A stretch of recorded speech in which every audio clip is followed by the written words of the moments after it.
ఒక్క మాటలో చెప్పాలంటే సమస్త దేశాలను అని అనడం కంటే లోకమును ప్రేమిస్తున్నాడు అని చెప్పొచ్చు. అందుకే ఒక్క మాటలో ఇక్కడ మరి భక్తుడైన యోహాను రాశాడు, దేవుడు లోకమును ఎంతో ప్రేమించను. ఆ ఎంతో అనే దానికి అవధులు లేవు, ఎల్లలు లేవు, జిల్లాలు లేవు, సరిహద్దులు లేవు, ఏ పరిమితులు కూడా లేవు. దేవుని ప్రేమకు పరిమితులు ఉండవు, దేవుని ప్రేమకు కొలతలు ఉండవు.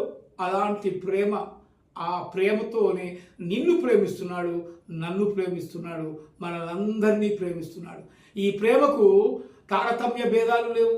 ఆ దేశపు వాడు కానీ, ఈ దేశపు వాడు కానీ, ఆ కులపు వాడు కానీ, ఈ కులపు వాడు కానీ అనే భేదము లేదు. దేవునికి మతము లేదు, దేవునికి కులము లేదు, దేవునికి దేశం అంటూ లేదు.